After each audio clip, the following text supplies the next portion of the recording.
eso, por favor. La molienda para medidas pequeñas se hace en molino de bolas, pero en húmedo, en mojado. Es más efectiva y además evita perder material por el venteo de polvos, ¿no? Del polvo que estamos queriendo obtener. El transporte también se ve afectado por este proceso. En muchos casos, cuando se hace la trituración en la planta minera, se puede transportar, ¿no? No hay mucho riesgo de pérdida, pero si ya está en forma de polvo, se tiene que proteger la carga, porque si no, en el trayecto ventea y contamina, ¿no? Puede ser con metales pesados y que va regando a lo largo del camino, entonces se tiene que llevar en volquetas cubiertas o es sacado cuando es en exportación. No se puede llevar ya, digamos, al aire libre, ¿no? Entonces, esas dos observaciones más. ¿Alguien más quiere añadir algo?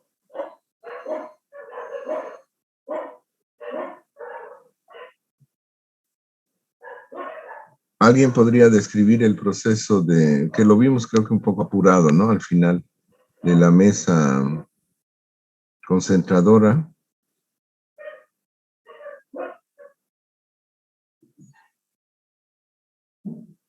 ¿Ya? La mesa concentradora parecería que no funciona de acuerdo a eso que vimos. Gasté bastante tiempo en mostrarles eso, cómo se hace la trilla, ¿no? La trilla y el venteo de los granos, que es anterior, digamos, a la explotación minera. Eso el humano lo aprendió antes, pero fíjense que es un ejemplo de que no hay que cerrarse muchas veces en la disciplina. En nuestro medio hay esa tendencia que es muy difícil trabajar, digamos, en grupos interdisciplinarios. O sea, hay un poco de recelo, de egoísmo en cada disciplina y eso no es bueno. Es bueno, pero gente que sepa, ¿no?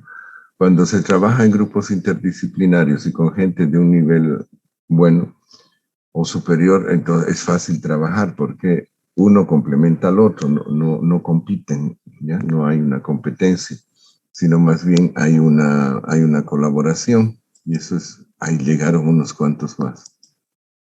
Es positivo, ¿no? Porque se genera una sinergia, o sea, el trabajo de todos es más que el trabajo sumado de cada uno porque se van apoyando, ¿no? Se van apoyando.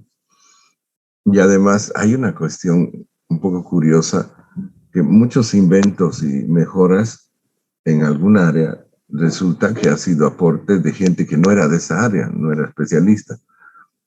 Hay gente que explica en teoría del conocimiento de que la persona que está muy imbuida, digamos, muy al tanto de determinada área, lo que sabe es lo que no se puede hacer, entonces sabe que no se mete ahí porque hay un montón de dificultades. En cambio, el que sabe un poco a veces y sabe bien de otra, resulta de que se anima a hacer pruebas, digamos, o a hacer experimentación y resulta, entonces, eso también es interesante. Ahora, cuando se trabaja, siempre hay que estar atento que se puede mejorar, ¿no? Los de esto, micrófonos, por favor.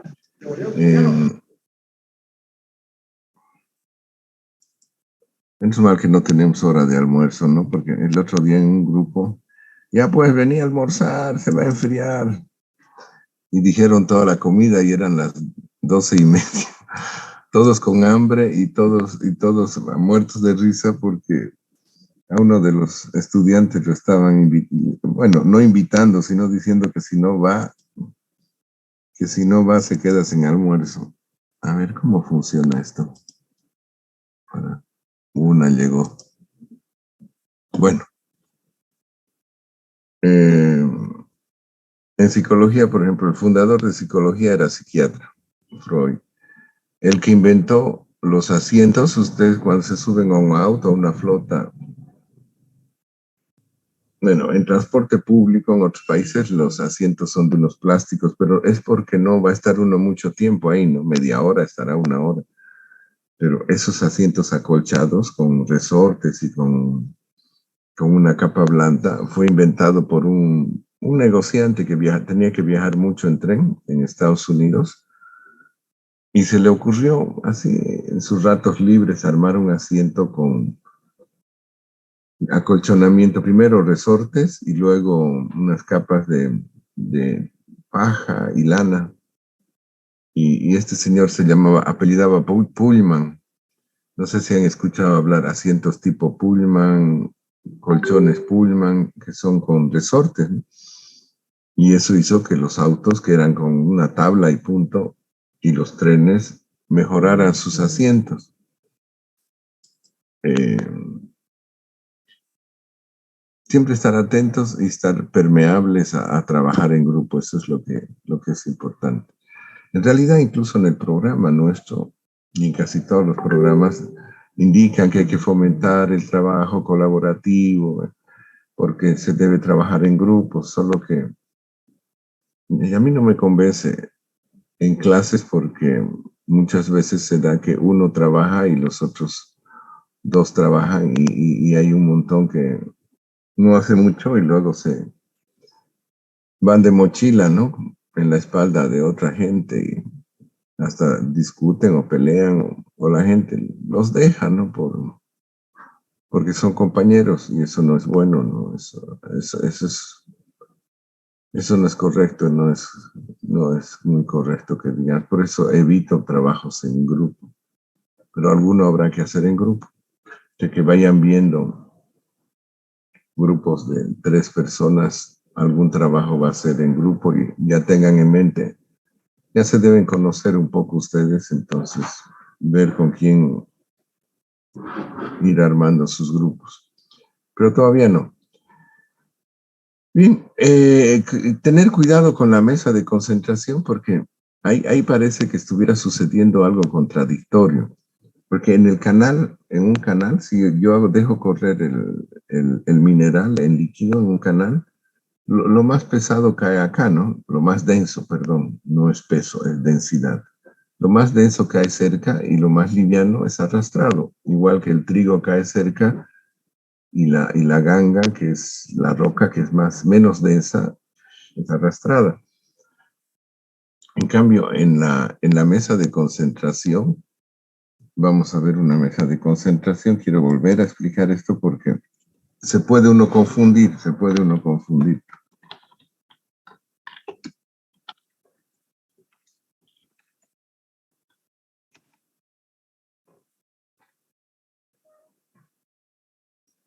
Antes de que tomar un examen, vamos a hacer una clase adicional para reponer lo del jueves, para los que quieran y puedan, el día sábado, ver un horario que todos puedan, o entre semana, ¿no? Yo no me hago problema, para hacer un repaso previo al examen, en un horario que no sea de clases, porque me da pena haber perdido esa clase.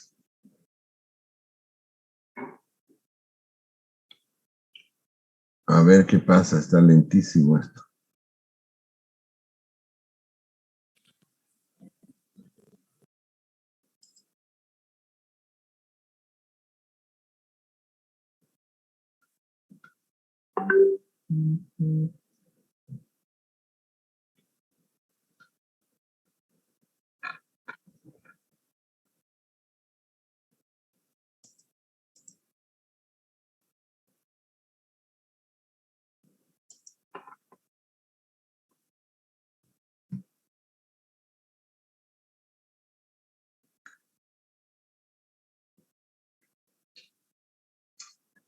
Varios me escribieron que están con problema de cámara, pero tienen que ver eso porque cuando hay prueba es con cámara. Tienen que ir viendo cómo hacer. Van a ver que hay multitud de mesas concentradoras.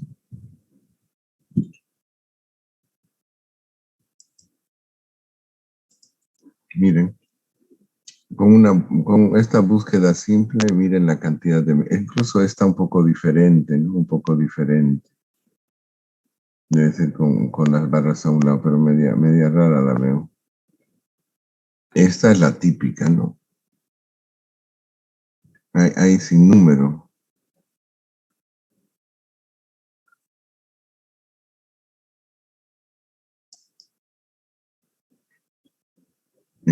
¿Cómo se dice? En Perú las hacen incluso, las hacen y son bastante buenas.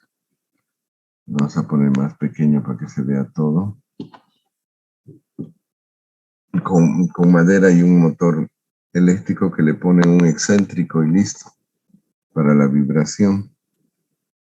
Porque importadas pueden costar 5 o 10 veces más caras que hechas y funcionan bien. ¿Ya? Mesas de concentración. Vamos a tomar una de ellas y vamos a explicar eso que les estoy diciendo que puede generar confusión. A ver, ¿cuál? Esta. Ya, acá está el canto. Aquí. Fíjense, aquí es el lugar de carga. Esta es la zona de carga. Aquí está el tubo de líquido. ¿Lo ven? El tubo un poco no se lo ve muy bien porque está en blanco y el fondo es blanco. El mineral va cayendo acá en una forma de una pulpa, ¿no? Bastante densa. Pero con el líquido que está acá rociado se hace más fluida. Y aquí están los canales. En teoría, el mineral debería quedarse en los canales y la arena irse para más allá, la ganga o arena hacia allá. Pero resulta que como el mineral se va al fondo de cada canalito, con dificultad logra superar esa barrera. La altura está calculada para eso. Entonces, el mineral es el que se mantiene pegado a los canales y va más lejos. Se mantiene en la concavidad. En cambio, la roca, la ganga o arena, impulsada por el agua, puede ir saltando. Puede ir saltando. Entonces, fíjense que primero acá se va depositando en este canal, o si no ponen envases dentro de este canal. Acá es la deposición de ganga o roca en este lugar. Y el mineral va hasta este otro extremo, hasta esta punta. ¿Ya? Porque como se pega al fondo, se va al fondo, entonces es arrastrado suavemente hasta allá. Desde determinado lugar ya no hay estos canales, entonces siguen su curso. Esta es la zona de recuperación del mineral, de la mena. En el caso del oro, ya del oro, no viene en forma de compuesto. Zona de recuperación del mineral, de la mena o el oro, y esta es la zona de recuperación de la ganga o arena o roca que está acompañando. ¿Ya? Está claro, ¿no? Por supuesto, aquí está el dispositivo de control, tiene un motor. En realidad es una especie de sostén donde está colgada de manera elástica la tapa de la mesa. Y sacude. Uy, se atrasó 4 horas ese gallo. Es a las 6 de la mañana. Bien, está claro, ¿no? Desecho, ganga, mena, recuperación, acá.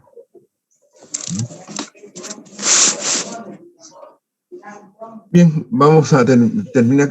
Todo esto que está hasta acá se considera una preparación previa, digamos, una preparación previa ya para los procesos de extracción propia del mineral, del metal.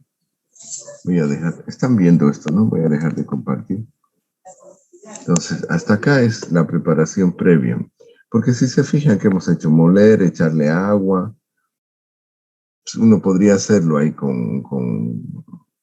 además se lo hace con con esas bandejas que hace la gente que recupera oro en las orillas de los ríos manualmente, ya sea por hobby o por necesidad, con unas bandejas, hace lo mismo, ¿no? Una bandeja de esas de recuperación es, es lo mismo que esto, solo que simplificado, ¿no? Van lavando, lavando, haciendo caer la arena y el oro se va quedando en el fondo de una especie de bañadores cónicos. Pero no hemos hecho nada para incidir dentro del propio mineral. No se lo ha tocado, ni siquiera con la flotación ni nada, no se lo ha tocado. Sigue habiendo roca y ganga, solo que cada vez un poco menos de roca, entonces por eso gana la ley, o sea, el valor del mineral va creciendo. Y anota, la ley del mineral es la cantidad de metal que se puede obtener en porcentaje con respecto al total de la masa de un mineral. Si yo tengo 100 gramos y tengo 2 gramos, puedo obtener, o 4 gramos de esos 100, se dice que la ley es de 2. Si después del proceso de concentración, molienda, etcétera, etcétera, ya tengo un 30% de metal y el resto es ganga y el compuesto metálico que acompaña también. Entonces dice que la ley es de 30%. Eso es la ley. Entonces, anotar, por favor, la ley de un mineral es la cantidad de metal rescatable teóricamente expresado en porcentajes con respecto al total de la masa del mineral. Entonces, si de 2% logré subir a un 30%, es una buena ganancia ya, ¿no? Pero con procedimientos de este tipo previos, que son físicos, no son químicos, digamos, es un poco difícil llegar a avanzar más. Tal vez con el oro, si está en incrustaciones grandes, sería más efectivo, pero si no, ya tiene que entrar un proceso metalúrgico, o sea, incidir en ese mineral con procedimientos o agentes que tiendan a liberar el metal, ¿no? No solamente de la roca que todavía queda, sino de su propio compuesto, de su óxido, de su sulfato, sulfuro. Normalmente los minerales metálicos vienen en forma de óxido o de compuesto de azufre, ¿ya? Entonces tendríamos que desoxidar primero, desoxidarlo. Y desoxidar significa, o sea, quitarle el oxígeno. No se usa esa palabra, suena rara. Se usa la palabra reducir. Entonces, anoten, por favor. Tenemos que ver procesos para reducir el óxido de los metales. Y reducir el óxido de los metales significa quitarle el oxígeno, que quede el metal puro, ¿no? Para hacer eso, primero tienes que desbloquear el dispositivo.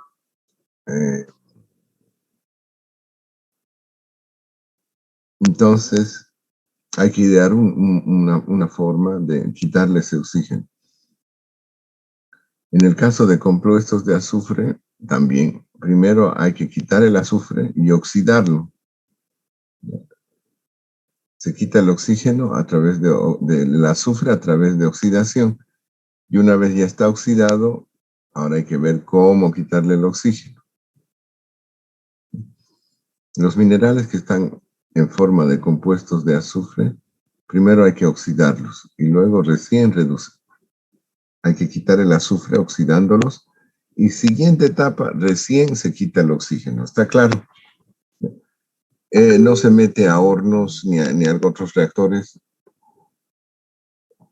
compuestos de azufre, no vale la pena. Primero porque genera mucha contaminación. Dos, es difícil,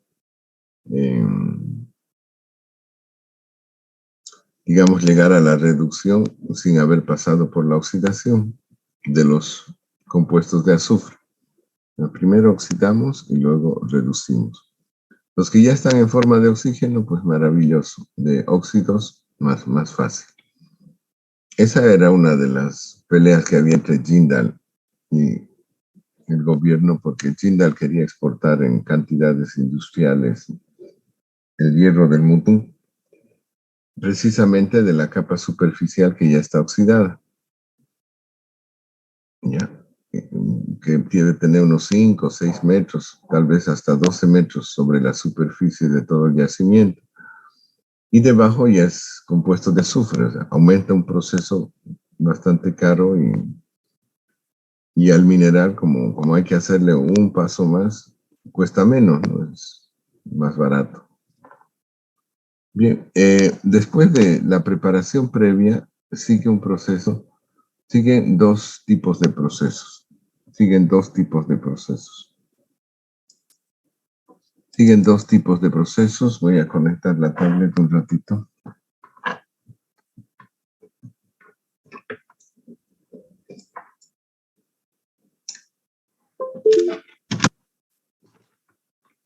Siguen dos tipos de procesos.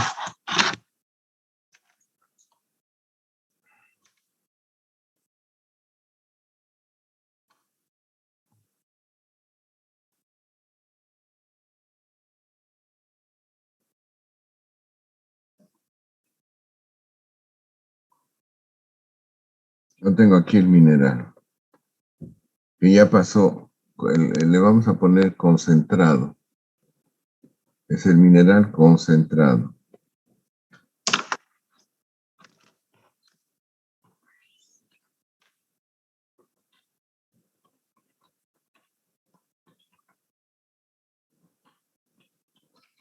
Concentrado.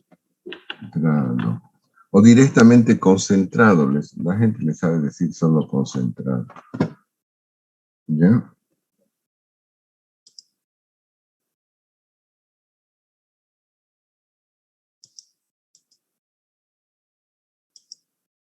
No quiere borrar esto.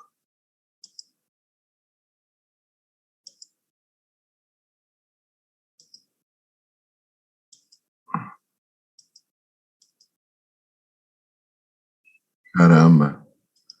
Pero quiero borrar este cuadro que me quedó pequeño. Ahora sí. Mineral concentrado.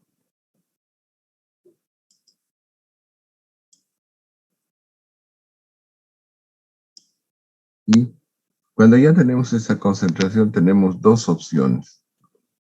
Dos opciones que son la pirometalurgia y la hidrometalurgia.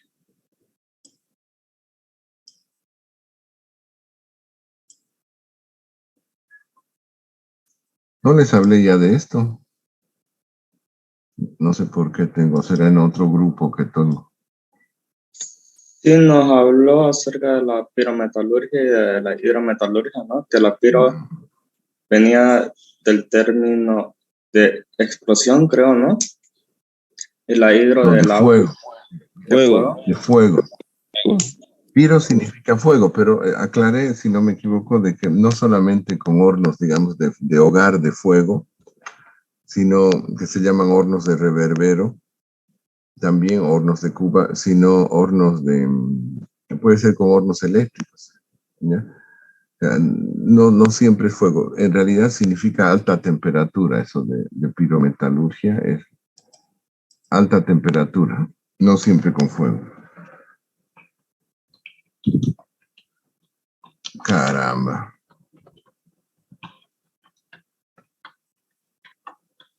Pirometalurgia y aquí abajo hidrometalurgia.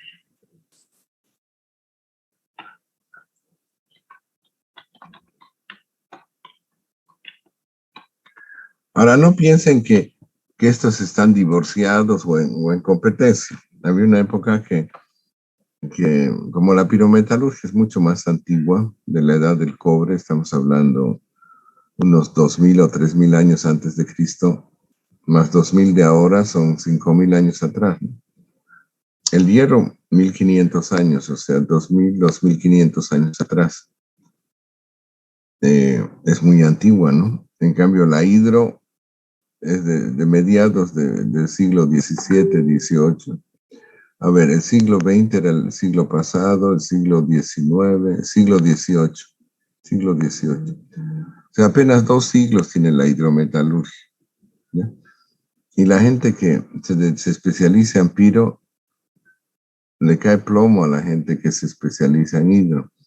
Y la gente que se especializa en hidro, le cae plomo a la de piro. Hay una especie de competencia. Quién lo hace mejor, más barato y contaminando menos. En eso gana la hidro, ¿no? Bueno, es que también doy yo hidrometalurgia en otra facultad, pero bueno. La piro, y hay otra cosa que es errada en este asunto, si algún día escuchan peleas en este sentido. En realidad, en muchos procesos, en el cobre, por ejemplo, la hidrometalurgia se combina con la hidrometalurgia, o sea, hay la posibilidad de que se combinen. Entonces, tampoco hay que ser fundamentalista, ¿no? Lo que hay que saber es que se puede trabajar con ambas cosas. Lo vamos a poner así. Lo vamos a poner así con flechitas interrumpidas, porque es de acuerdo a la necesidad. Y ahora no quiere hacer flechita.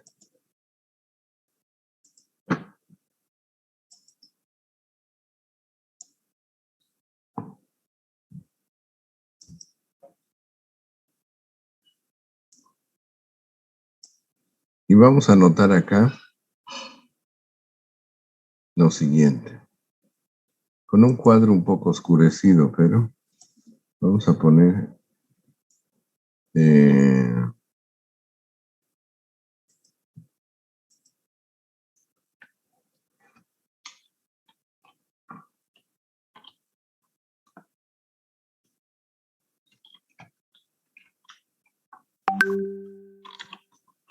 pueden complementarse, ¿ya? En muchos procesos empieza con hidrometalurgia y acaba con pirometalurgia, o empieza con hidro, luego piro y luego hidro. O sea, no hay que ser fundamentalista con esto de que no una sola. A ver, vamos a ver, quiero que esté esto bonito. Ahora quedó en 2 colores. Qué tontera.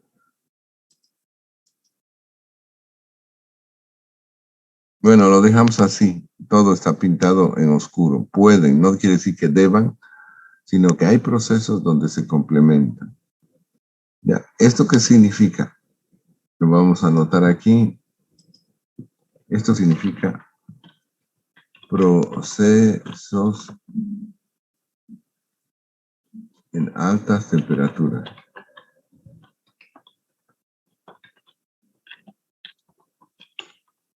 ¿Ya? Esos son procesos en altas temperaturas.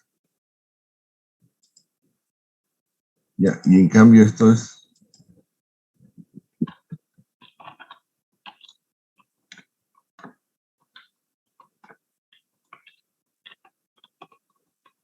¿ya? Temperaturas.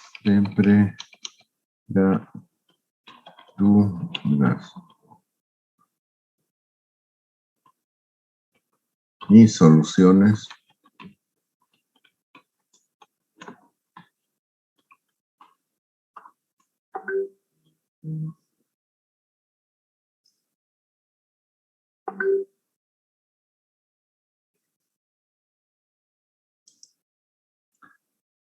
en esto, por favor, anoten que esto de baja temperatura le vamos a poner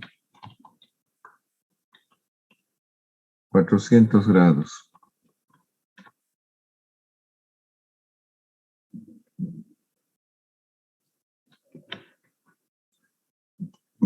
Y alguien me puede decir, y con razón, ¿cómo que bajas temperaturas y 400 grados, ¿no? Bueno, eso de altas y bajas es relativo, ¿no? Pero la cosa clave es la siguiente. Estos son procesos a altas temperaturas. Oh.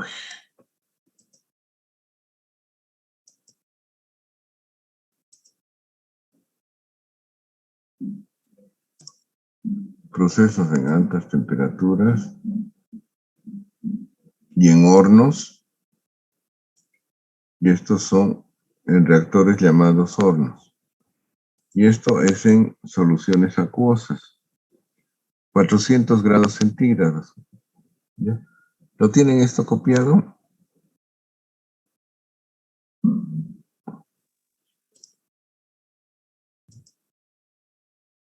Sí, Yo ingeniero. sí. Ya De todas está. maneras, algunos o me hacen recuerdo, ¿no? Pero normalmente trato de ponerlo en el, porque es fácil, hay que capturar y pegar. Ay, y ahora no tan fácil. Me apareció aquí una pestaña. Ahora sí. Mientras explico, pego y les mando el dibujito por WhatsApp. Si quieren usarlo. Bien. ¿Por qué hasta 400? Si el agua hierve, el agua hierve, el agua hierve. ¿A 100 grados? Claro, a 100 grados hierve el agua, ¿no?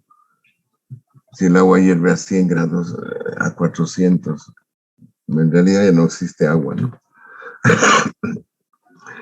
Alrededor de 360 grados el agua ya se descompone en oxígeno e hidrógeno. Y hay un punto de todos los compuestos químicos tienen un punto de descomposición en temperatura. A partir de los 100 grados estamos hablando de vapor, pero se trabaja en reactores que son autoclaves de alta temperatura. Puede trabajar en procesos de lixiviación, cementación, en recipientes que se llama reactores. Reactores, cualquier tipo de envase donde uno lleva a cabo un proceso químico. A eso se llama reactor. Los motores a reacción son porque hay una reacción química ahí, ¿no? Por eso se llama reacción. Para nosotros, reactores, ahí donde sucede un proceso. Resulta de que si yo cierro ese envase, lo hago bastante sólido para que aguante la presión. Si para enlatar gente y mandarla a que se maten y luego les metan un cohete, ¿se imaginan la barbaridad esa? Y por ahí tengo algún video que se los voy a mostrar. Cuando veamos un poco de metales se las voy a mostrar de esta guerra desgraciada última que hay. Resulta que se ve un tanque que está yendo y ¡ping! Le dan un impacto entre la torreta y lo de abajo y luego eso estalla. Claro, si uno logra introducir dentro de la coraza del tanque un pedacito de materia a alta presión, a alta temperatura, aunque sea de muy poca masa, dentro es un almacén de munición, ¿no? Entonces, no necesita hacerle un huecote, basta que un pedacito así, milimétrico, digamos, entre y explote dentro de ese pedacito porque está a alta presión, se disgrega y perfora uno de los proyectiles, digamos, que está ahí regado por todo lado. Es un depósito de municiones para el cañón y para las ametralladoras y granadas y otras cosas. Llevan también material para darle a los de la infantería, ¿no? Eso salta como cuando uno está queriendo freír un huevo en el sartén y como hace calor está sin camiseta y suelta el huevo y uno sale corriendo, ¿no? Porque lo salpican.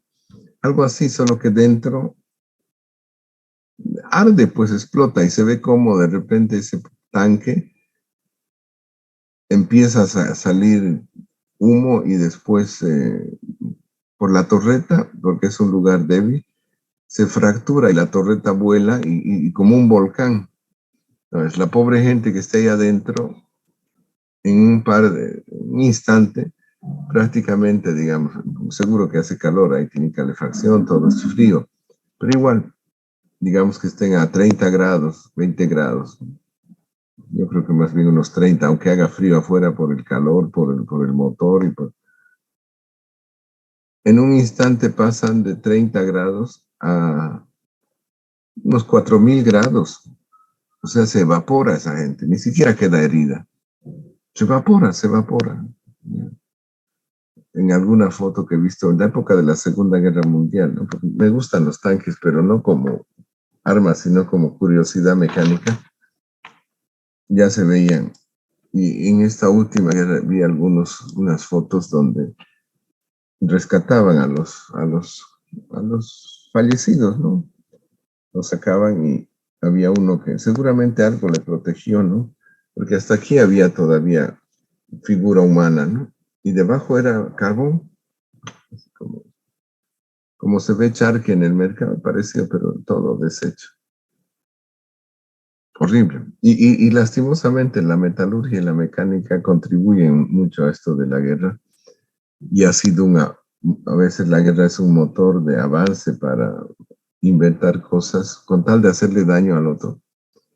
Pero esperemos que nunca nos toque hacer eso ni trabajar en eso, ¿no? Pero bueno, son otros temas más propios de la filosofía y la ética que de la metalurgia y la mecánica. Bien, entonces, reactor.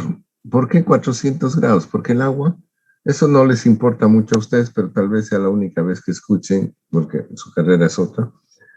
Pero resulta que el agua, si yo la embuto en un envase, imagínense una garrafa de gas, pero grandota, unos 3, 4 metros de largo por 2 de ancho, un tubo ahí, y ahí voy a trabajar con huesos, digamos, con cualquier cosa, o con un mineral de los huesos para sacar gelatina, por ejemplo, con el mineral para hacer una lixivier controlada y obtener el metal, o por lo menos el compuesto metálico ya puro. Si yo subo la temperatura, me sube la presión. Ya por eso necesito que sea sólido, que sean paredes gruesas, ¿no? De 1 centímetro, medio centímetro de espesor el acero de estos reactores. Fíjense que hay una ecuación de los gases que es P por B es igual a nRT, ¿no? Presión por volumen igual a N, el número de moles, R, la contraste de los gases y la temperatura. Mejor pongo el cuadrito porque de ver mi cara no van a aprender nada. Mejor lo dibujo. Como ya lo tienen esto, lo voy a borrar. ¿Ya? Y voy a anotar lo siguiente.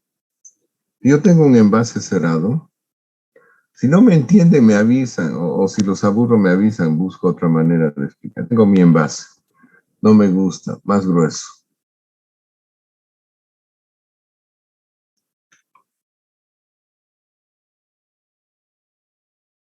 Lo vamos a hacer grueso porque tiene que ser grueso. Bien negro. Perfecto. Ahora sí, tengo mi envase. No me gusta. Más grueso.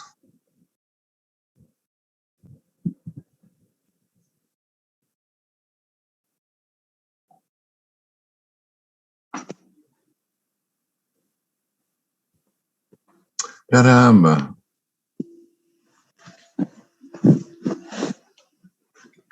Y a las paredes quiero que sean gruesas. Este es mi reactor. Dentro de este reactor, esto trabaja aquí adentro. La presión por el volumen por la temperatura. Acuérdense de colegio. Y de física básica. Presión por... No, es con minúscula. P por B es igual a nRT. NRT.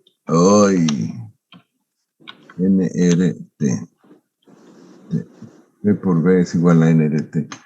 Ya. N es la cantidad de masa, el número de moles, expresada en moles. R es la constante de los gases. ¿Ya? ¿Y ahora dónde se metió esto? Desapareció una de las herramientas de dibujo que tengo. Se van a las orillas y uno nunca las encuentra.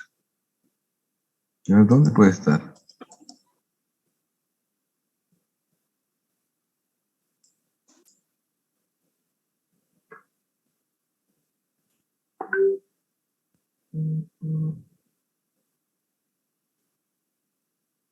Debajo ya la puse, la barra de herramientas a la derecha. Ahora sí puedo trabajar.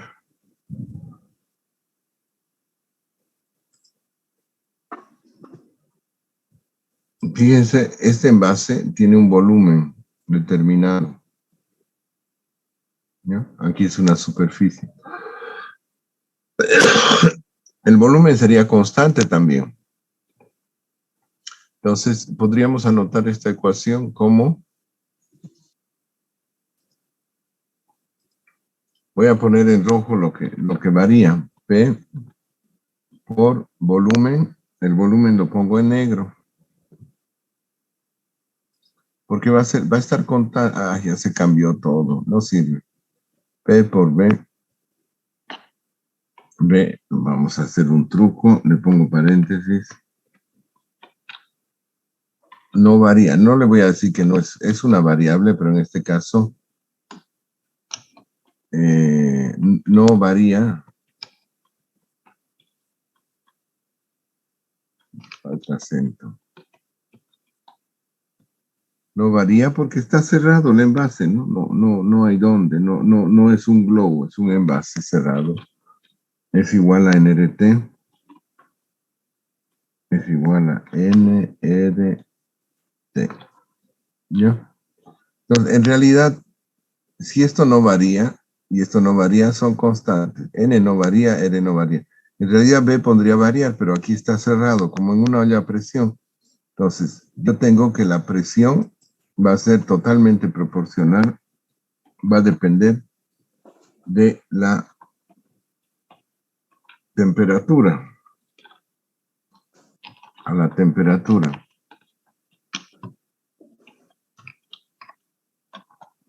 Proporcional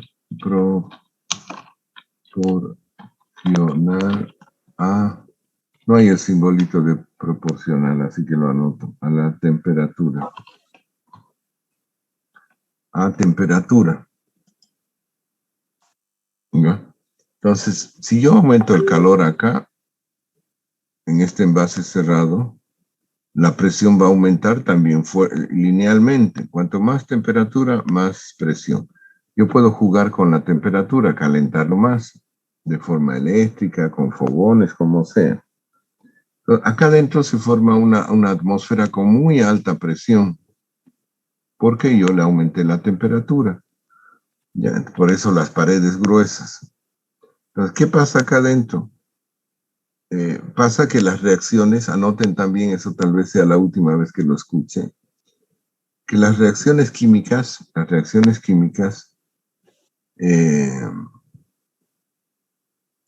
tienen una dependencia muy fuerte de la temperatura. Las reacciones químicas tienen una dependencia muy fuerte de la temperatura.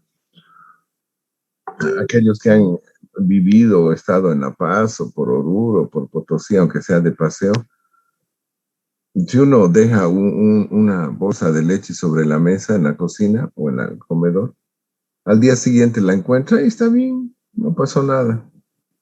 En cambio, aquí uno deja un vaso de leche en Santa Cruz que hace tanto calor, sobre todo cuando hace calor, ¿no? Deja una bolsa de leche ahí sobre la mesa. Después de unas 2 horas ya está cortada, ¿no? Ya está, y a veces hasta con mal sabor, no se la puede usar ni para hacer quesillo o queso. Se arruina, ¿no?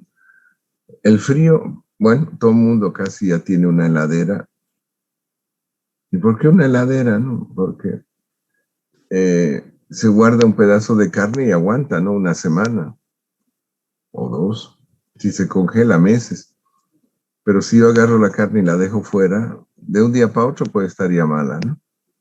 En la época de mi abuela, en la casa de mi abuela acá en Santa Cruz, se compraba carne para un día o dos y era en la cocina y la cocina tenía unos ganchos, no había heladera. Y se colgaba la carne de unos ganchos y ahí, pero no más de un día, porque si no se arruina, ¿no? Mis padres vivían en La Paz, allá sí había heladera, después en Cochabamba ya había, pero aquí todavía no.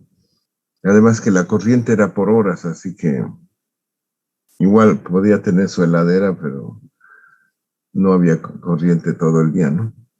Bueno, anotaron, la temperatura influye muy fuertemente en la velocidad de las reacciones químicas. De manera simplificada se puede decir de que un incremento de 10 grados en la temperatura,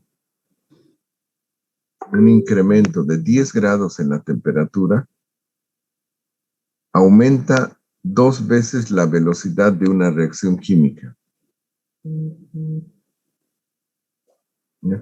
Si a 20 grados yo puedo obtener algo en 1 hora, a 30 grados voy a obtener el doble. Claro que hay excepciones, ¿no? Algunas reacciones, como se dice, exotérmicas que producen mucho calor, más bien se ven un poco frenadas, pero por lo general eso se cumple. Entonces, ¿me conviene trabajar con temperatura o no? Claro que me conviene.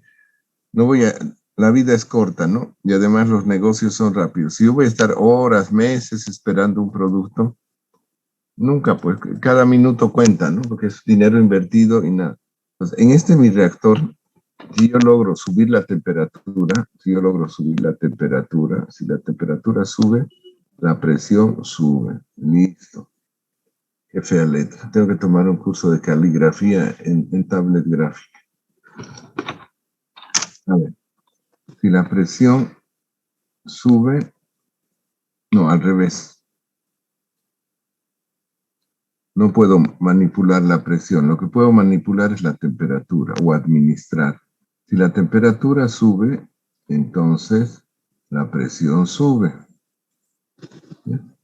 ¿Y qué pasa con el agua? Con el agua famosa que tenemos acá, el H2O. Este es el agua y las soluciones son líquidas. A 100 grados ya hierve, pero mayor temperatura ya no hierve.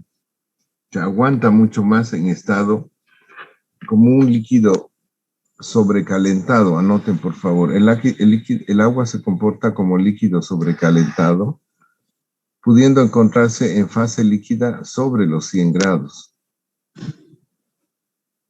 ¿Ya? Y eso hasta los 360 más o menos, donde se produce la descomposición del agua.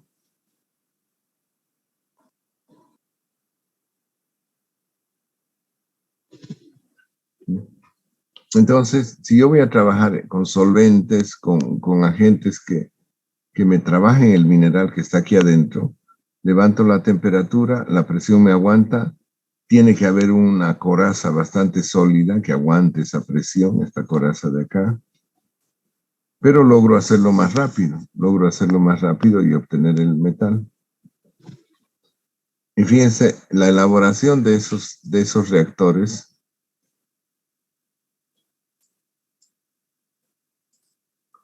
la elaboración de los reactores son procesos de laminación, luego de soldadura, armado, cálculo, es netamente mecánica. Los químicos le van a decir, mire, nosotros necesitamos tantas atmósferas o pascales de presión y una temperatura tal. Habría que ver qué motor se le pone o qué forma de calentar, de forma eléctrica o de forma o con soplete, con fogón. Acá siempre hay esa duda porque el gas es relativamente comparado con la electricidad. ¿Ya? Entonces, la elaboración de este tipo de reactores, autoclaves, anote, autoclaves, alta temperatura, es dominio de la mecánica. Diseño y fabricación, puesta en marcha, mantenimiento, todo es mecánica. O sea que cuando se coman una gelatina ahí Royal, de esas gelatinas que uno compra y las hace en casa, piensen que lo más probable es que para sacar la gelatina haya estado en un autoclave parecido, ¿no? Porque a mano se hace gelatina de pata, pero hay que estar horas hirviendo los huesos, eso. En cambio, si se va a hacer industrialmente, se agarra, se corta los huesos, lo mete en ese reactor en un momento mucho más rápido y en gran cantidad, ¿no? Eso se llama producción industrial. ¿Bien? ¿Y por qué nos importa esto? Porque esta parte de la hidrometalurgia, ya lo borré, ¿no? Lo de la hidrometalurgia. A ver si lo puedo recuperar, a veces se puede.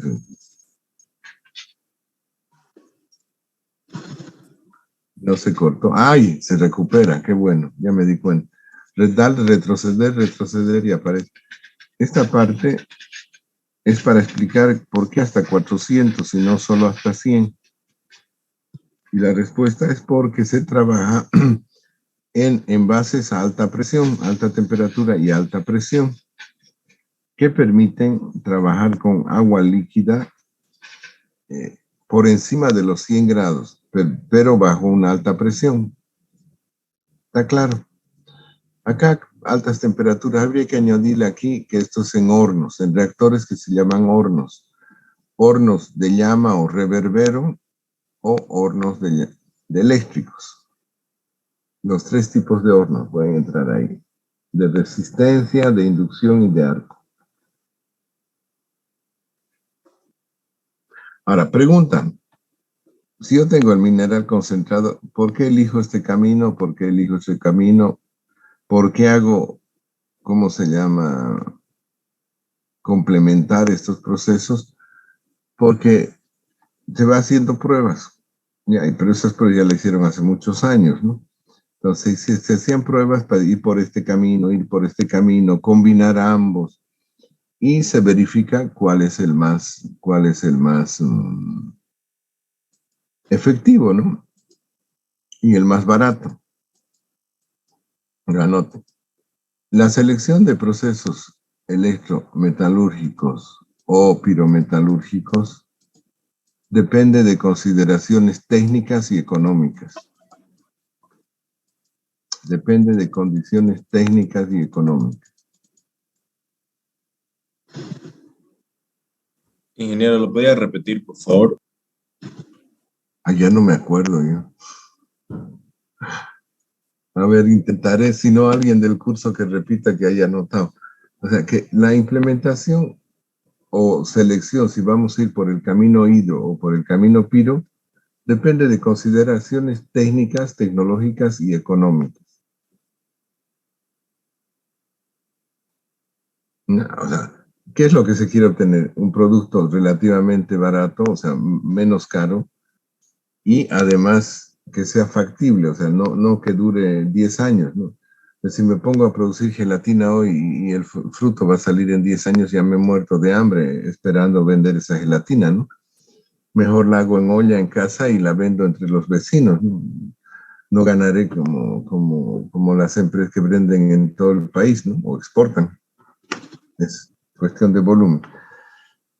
Y bien, vimos la película esta, el video de Chile, del cobre, ¿o no?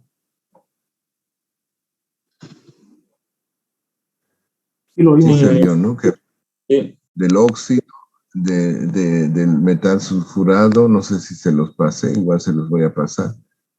Y ahora, en este punto vamos a empezar ya, que creo que es el centro, ¿no? El core se dice en inglés, el corazón de la materia, que es la producción de hierro y acero. Pongan como título, producción de hierro y acero. Y tomen nota que dice hierro por un lado y acero por otro. No es lo mismo. No es lo mismo. Primero hay que producir hierro y luego es trabajar con ese hierro y recién se obtiene acero. ¿Ya? Son dos etapas. No es que de repente, plof, plas, chin, ya está acero, ¿no? Primero hierro y luego acero. ¿Ya? No sé si hicimos esto. A ver, un segundo. Tengo tres paralelos de metalurgia en diferentes carreras y a veces me turbo qué hice en uno y qué hice en otro. Pero bueno, tampoco es para ponerse a llorar. Entonces, vamos a ir viendo lo siguiente. ¿Ya? Anotamos. Yo tengo el hierro. Ay, no sé si antes de darles un pedacito antes de esto. Vamos a poner aquí tostado. Sí, lo vamos a poner todo, porque si no se va a hacer muy largo y tampoco tengo que marear. Tengo el mineral concentrado.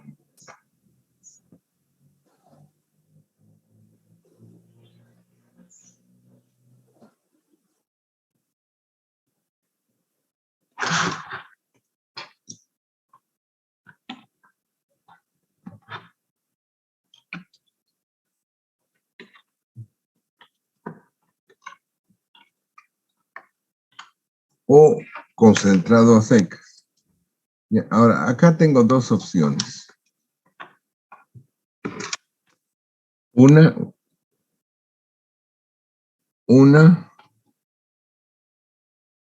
en el caso del hierro, que va a salir para acá, hacia abajo la voy a poner. Uy, qué flechota me salió. ¿Por qué porque le puse grueso el marco. Bueno, pues se ve mejor, ¿no? Concentrado. Para este lado van los compuestos de azufre.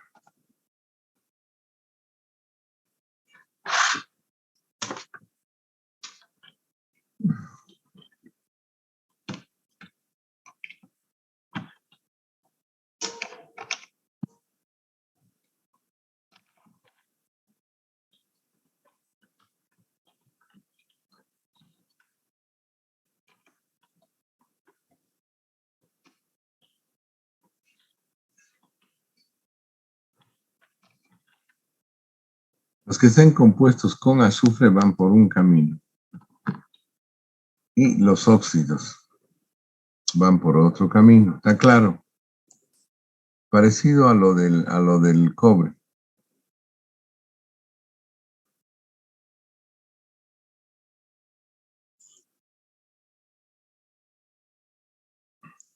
¿Ya? Por este lado tengo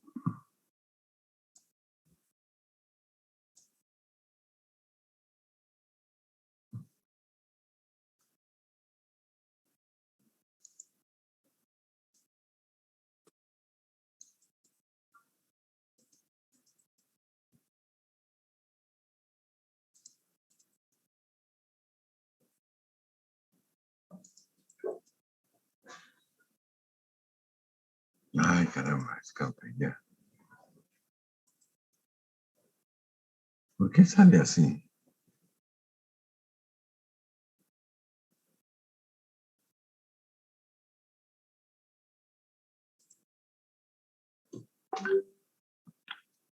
Yo no quiero ahí, yo quiero en la orilla.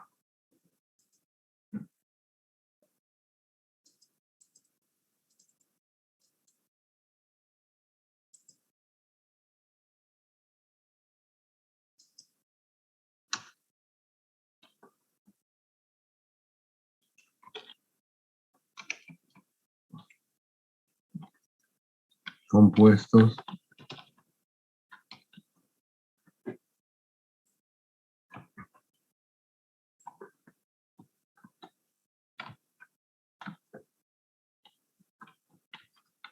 Ya. ¿Está claro este dibujo?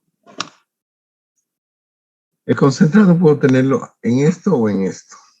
En el mutún, esta parte son 6 a 12 metros. ¿Ven el puntero? Voy a poner otro puntero mejor.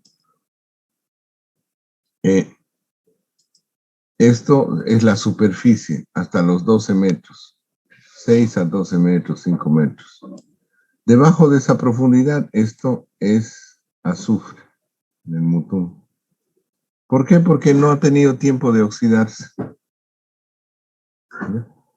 Esto es mejor porque ya me evita un paso que lo vamos a ver acá. En este caso, tiene que ir a un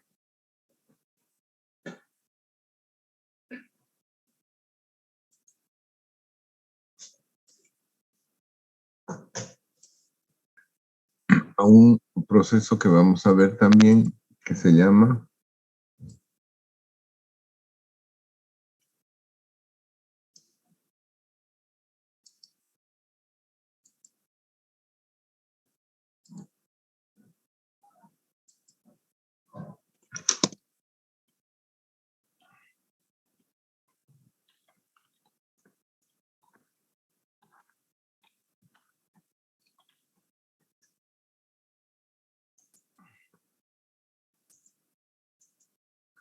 y aquí en cambio ya va a lo siguiente.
Vamos a numerar porque es una forma de acordarse si uno se acuerda todo, ¿no?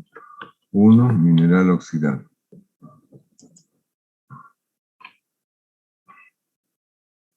2, carbón en forma de coque.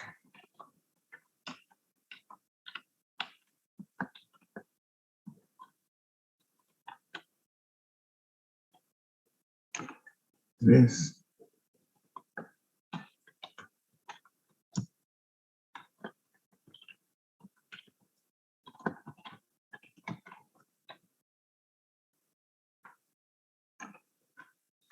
y eso es lo sólido, eso entra por encima del horno. Y luego tenemos por abajo, se insufla, se sopla aire caliente.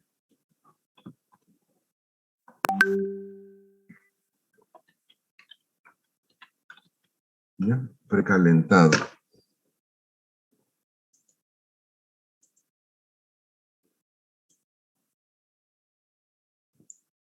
¿Ya? Ahora sí podemos hacer el cuadrito.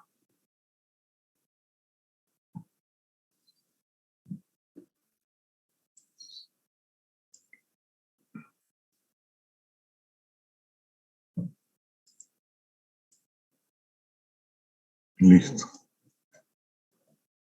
Ahora abajo.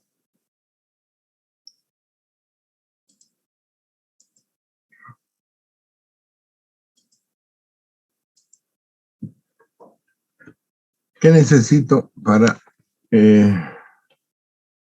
proceso de reducción directa? Insumo.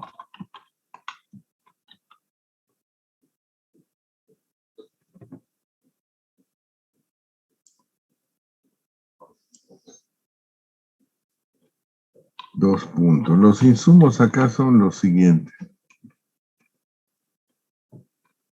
Mineral oxidado, igual.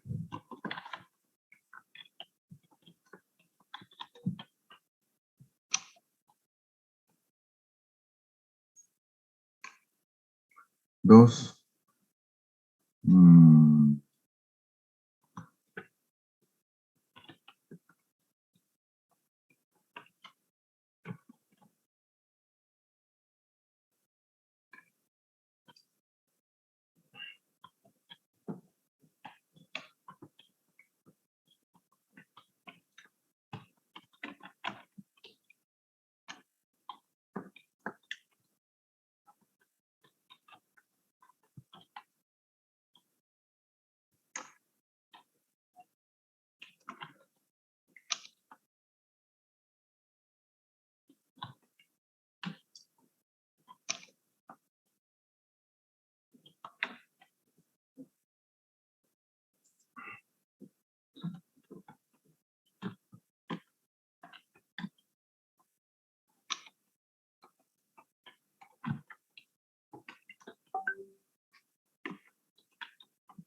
¿Ya?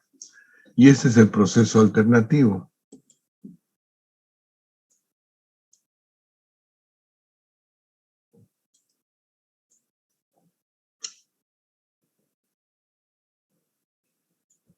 ¿Ya? Y luego acá tenemos lo siguiente.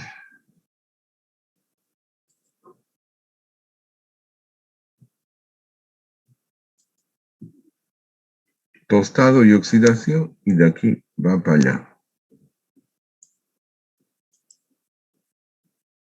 ¿Ya? Porque una vez se tuesta y oxida, ya va como óxido, ya es óxido y sigue este camino. En cambio, acá tenemos estos dos procesos. Uno es el famoso alto horno, el famoso alto horno.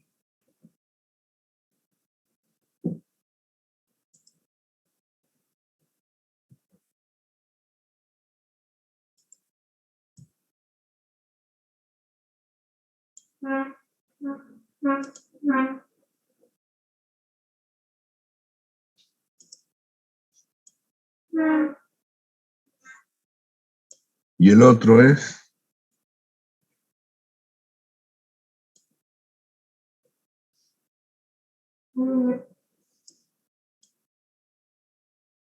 reducción directa.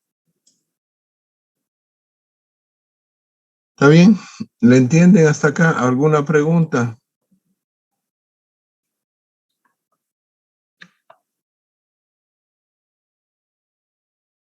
A Cucu.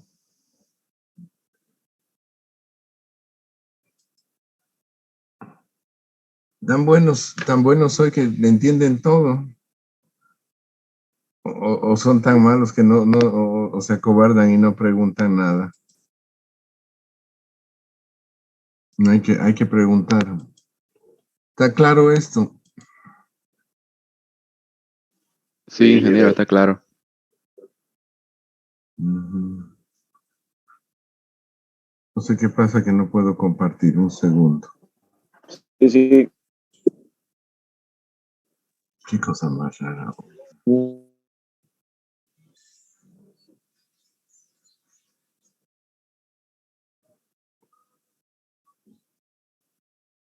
¿Y esta qué materia es? MEC 242. Está bien. Esto se mantiene. Esto no se mantiene. Esto se cierra. Si me llené de ventanas y no sé cuál. Sí, ahora sí.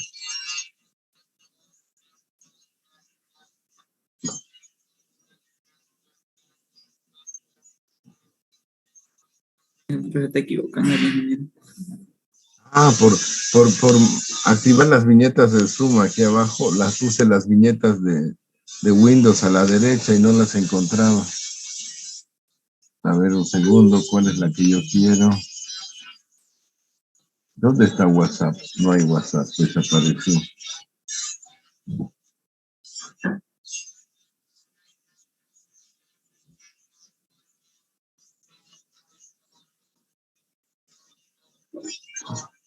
Este gráfico tienen que conocerlo bien. Estos que estoy poniendo tienen que saberlos, entender.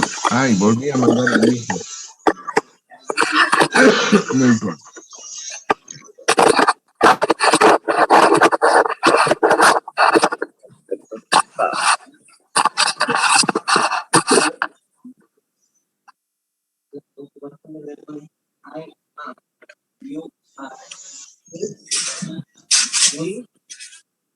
Micrófonos, por favor.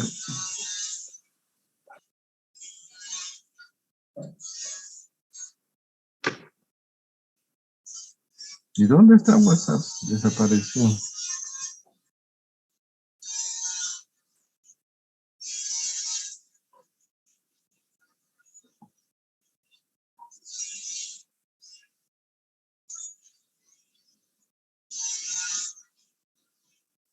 No, ya dos veces. A ver, tres veces, no, dos. ¿Y por qué no me copia este otro? Ush, hay que volver a hacer.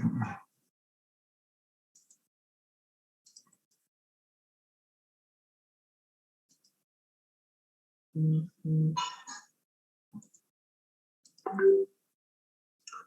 uh, uh.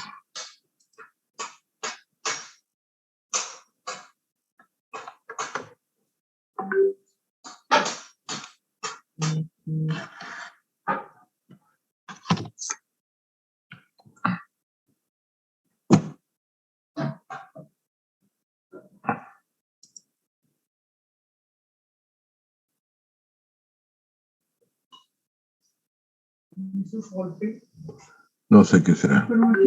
No.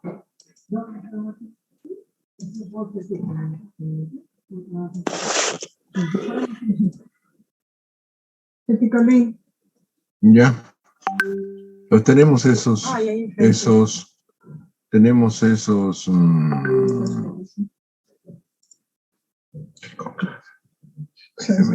¿Esos qué?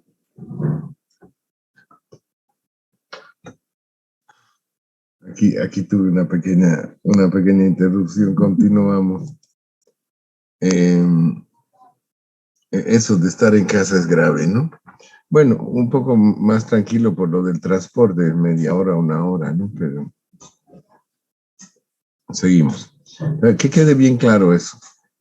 Tenemos dos opciones aquí, y una es la del alto horno y otra es la del horno de reducción directa. Eso no hemos visto todavía. El horno de reducción directa tiene mucho más historia. En realidad, el horno de reducción directa, o sea, muchos tipos de hornos de reducción directa, fueron los que más o menos en el año 1850, 60, era 25 años después de que se creó la República de Bolivia, golpes y contragolpes, Melgarejo, Carnaval hicieron en Bolivia, pero se perdió un montón de territorio, se rifó. Hubo 20 años, una época me dediqué a la educación comparada, 20 años que el Estado no gastó un peso en educación, solo era la iglesia la que formaba, educaba, enseñaba a leer y a escribir, y los que tenían mucho dinero pues podían pagarse ir a la U. Entonces, en cambio los países vecinos, por eso sí, ¿por qué Chile? ¿Por qué Argentina?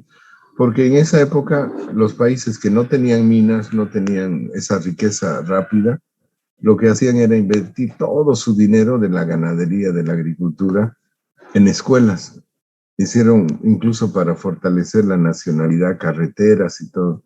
Sin embargo, Bolivia era restringida a los valles y el altiplano, ¿no? Ni se contaba con esto.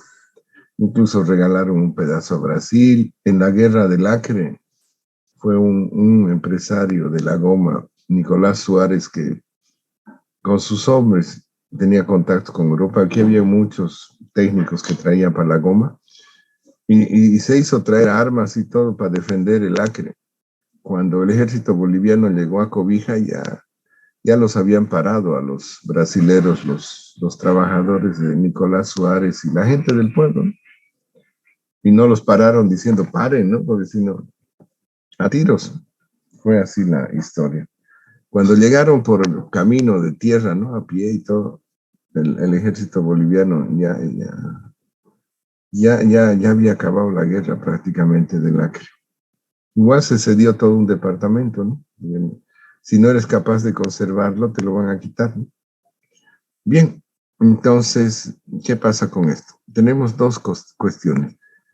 El alto horno o el horno de reducción directa, o los hornos de reducción directa.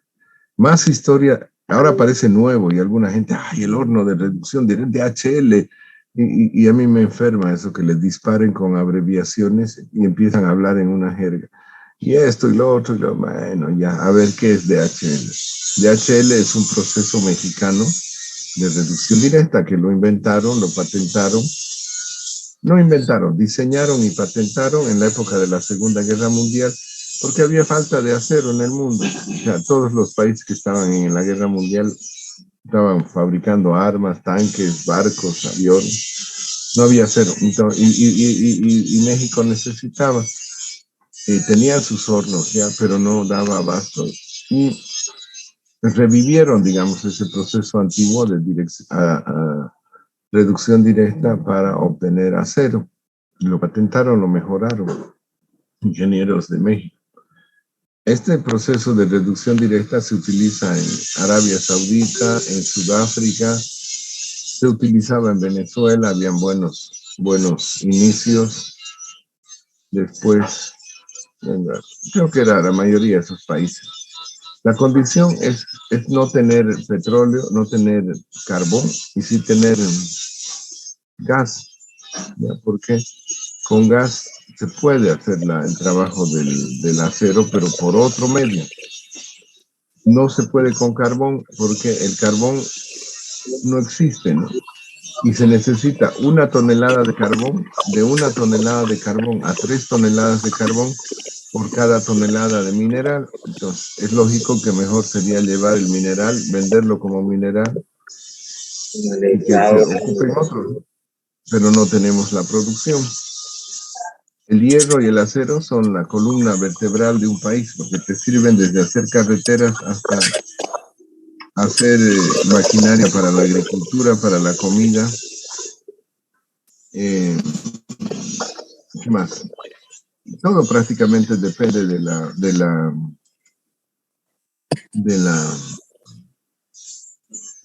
los metales, ¿no? Si bien el acero y el hierro tienen una altísima producción, en cuanto a precio, los metales no ferrosos tienen más precio. Entonces, si bien se produce más hierro y acero, los otros que son no ferrosos también mueven esa cantidad de dinero porque son más caros. Entonces, hay un equilibrio ahí también.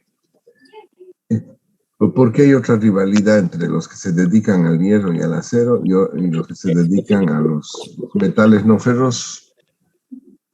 Resulta de que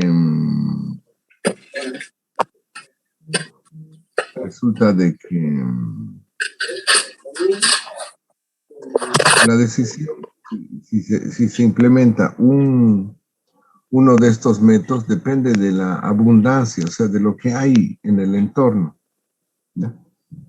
Y precisamente en Bolivia no hay carbón. El único lugar que se hace con carbón es en Ecuador y en Brasil, porque Brasil tiene el 10% del Mutún ahí abajito.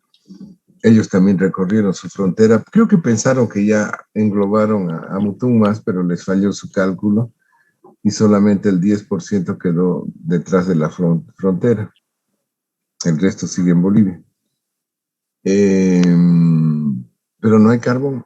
Brasil tiene un convenio con Colombia, que es el único país que tiene carbón en el hemisferio sur. Y Colombia les manda carbón y Brasil les manda mineral del pedacito de Mutún que les quedó. ¿Ya? En la universidad donde yo estudié hacíamos pruebas con mineral del Mutún de Brasil. Yo reclamé como Mutún del Brasil, porque a ellos le han puesto otro nombre a su cerro, más pequeñito, pero lo que más se conoce es Mutún. Y yo aprendí por qué del Mutún. Mutún no es en Brasil, no, pero de allá lo traen. Ah, bueno, ya. Igual que la almendra brasilera, ¿no? Que se lleva de aquí del norte, pero es conocida en el mundo como brasilera. Bien, resulta de que el criterio de selección es precisamente que existan estos insumos que hemos puesto acá. ¿No? Mineral, carbón, fundido, caliza. Aquí también se utiliza caliza y dolomita, pero en la segunda etapa. En la segunda etapa. Porque esto es hierro, es para producir hierro. ¿Qué produce acá? Eso más lo vamos a notar. Aquí se produce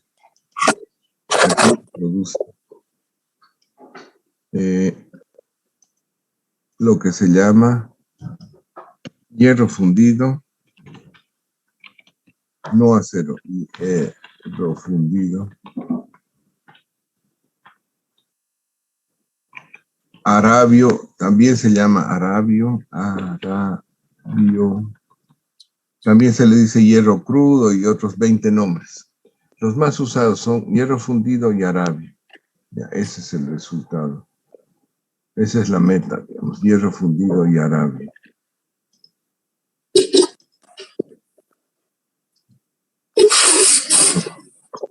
No sé qué hice. Ya lo hice, no voy a perder el tiempo. Por favor, ese micrófono.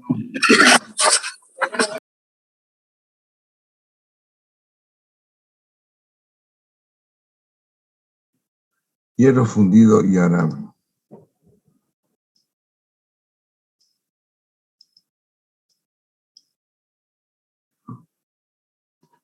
Este sería el resultado de esta etapa. Y aquí abajo el resultado va a ser lo siguiente. lo que se llama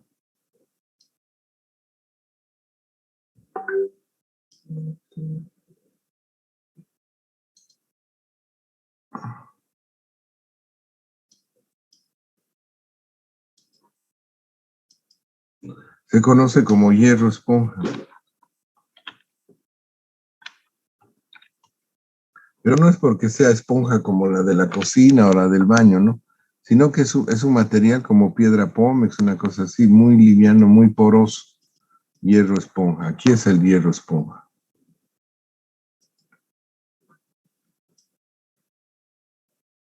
Para que vean, no hay acero. Acá no vemos acero para nada.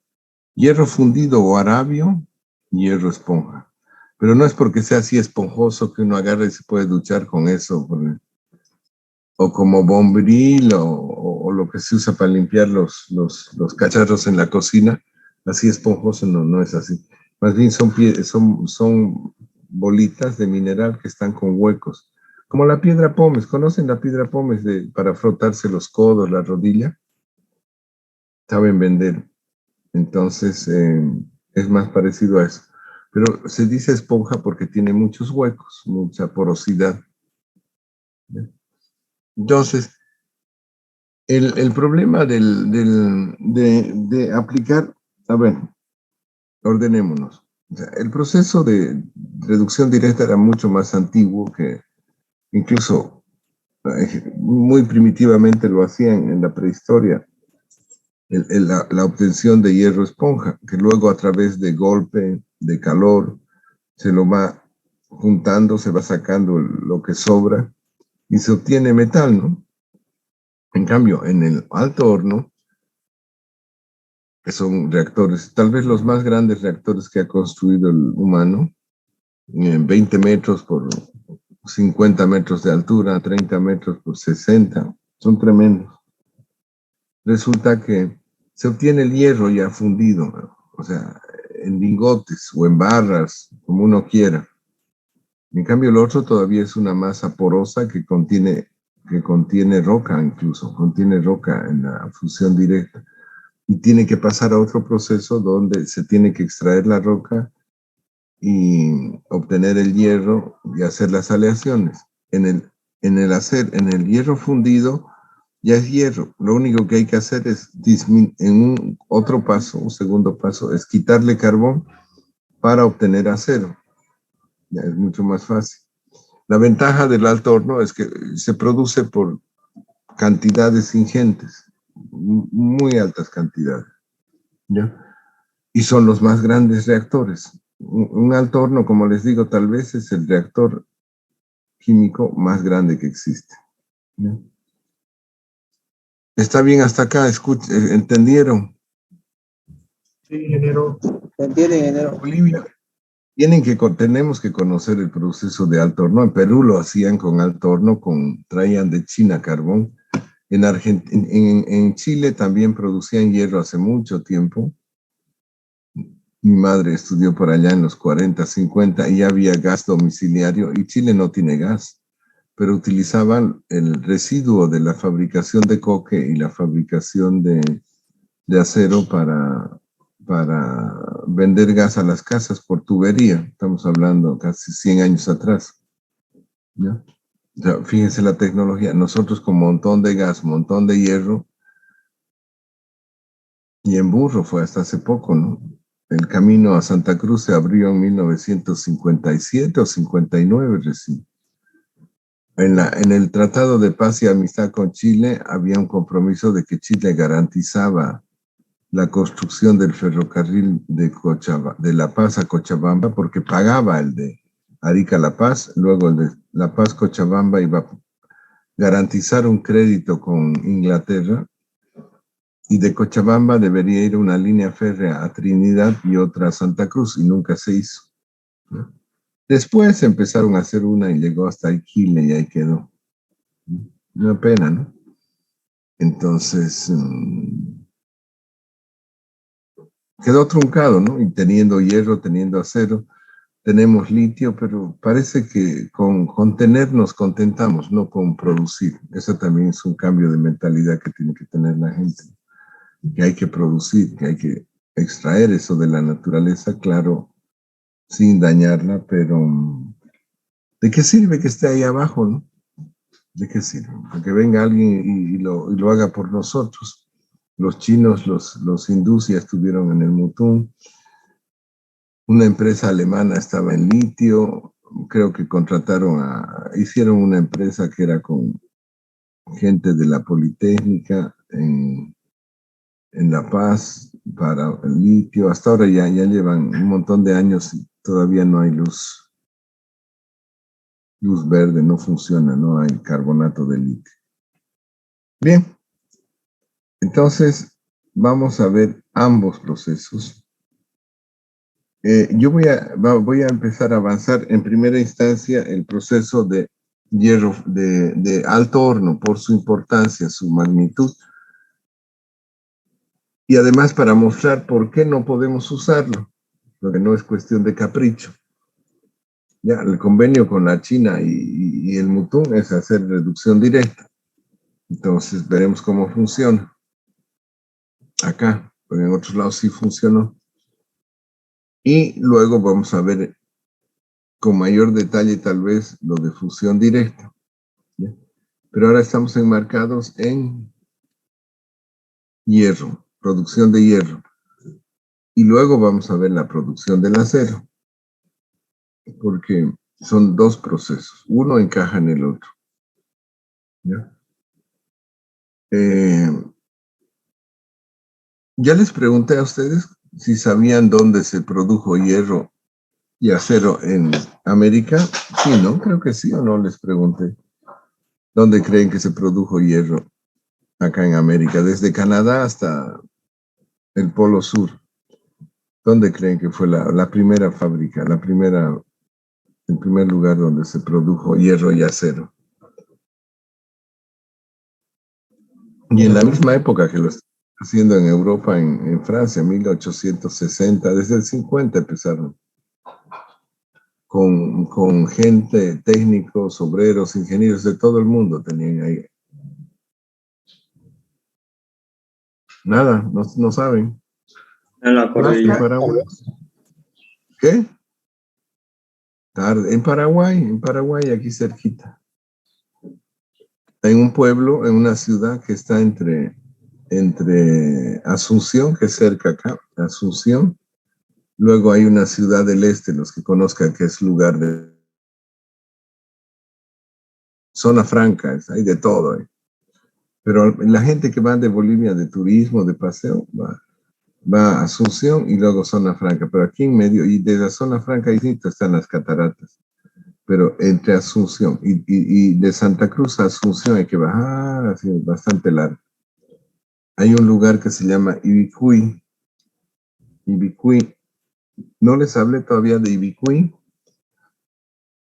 Ahí se juntaron ingenieros técnicos, obreros, de todo. Había un gobierno de estilo cerrado que no comerciaba con fuera, porque los ingleses metían sus herramientas, no tractores, sino equipo para trabajar la tierra con caballos o con ganado, ¿no? Rastras, arados, todo lo que era hierro lo traían de allá. En la colonia también lo traían de España o de México, acá no se producía hierro. Creo que no querían que se sepa cómo se produce, entonces lo traían hecho. Este señor, un López, lo que hicieron fue cerrar el país, comerciar poco, pero construir sus propias cosas. Incluso se podían hacer rieles de ferrocarril en esa fundición, pequeños vagones y todo. O sea, querían producir, aprender a hacerlo y no comprar lo hecho, ¿no? Pero luego hubo un lío con Brasil, Argentina y Uruguay. Paraguay fue a ayudar a un presidente de Uruguay que lo había puesto Brasil. Entonces Argentina le brincó por pasar por su territorio sin permiso, le negó el permiso. Brasil le brincó por sacarlo al presidente que ellos habían puesto. Uruguay con nuevo presidente se bocó, entonces tuvieron una guerra como unos 6 años Brasil, Uruguay y Argentina le brincaron a Paraguay y deshicieron el país. Quedaron 10% de varones, puros niños y viejos. El resto muerto. Sí. Luego, después de 40 años, con nosotros tuvieron otra guerra. Fregados los paraguayos, pero trabajadores. Bien, entonces vamos a ver para terminar la clase de hoy un video. Yo estuve por allá, pero no sé dónde lo metí mi video y las fotos que saqué en alguna de la computadora vieja debe estar. Vamos a ver un documental de Ibicuy. Y van a ver que la estructura, las cosas de los hornos, las vamos a ver en otros hornos y en otros equipos de la misma época en Europa, ¿no? Y con soluciones ingeniosas. Con soluciones ingeniosas, ¿bien? Ingeniero, Utilizando el agua. Sí, diga. ya la borró la diapositiva que no le saqué captura. ¿Perdón? La diapositiva, la última que presentó. Creo que las puse ya en WhatsApp. ¿No están en WhatsApp? Ya, a ver. Todas, menos la última que hice, el último ajuste, creo que está en WhatsApp. No, mientras no se apague la clase, esto se mantiene. Mientras no se cierre el chat, la conversación, esto sigue. Creo que me falta aquí lo ultimito, el producto. Hierro fundido, arabio y hierro esponja.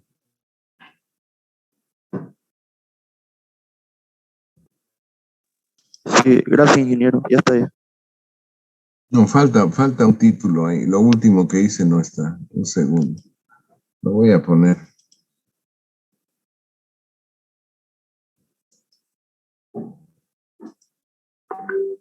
No pierdo nada. Con los resultados en negro y en verde. Está como evolucionada, ¿no? Cerramos esto.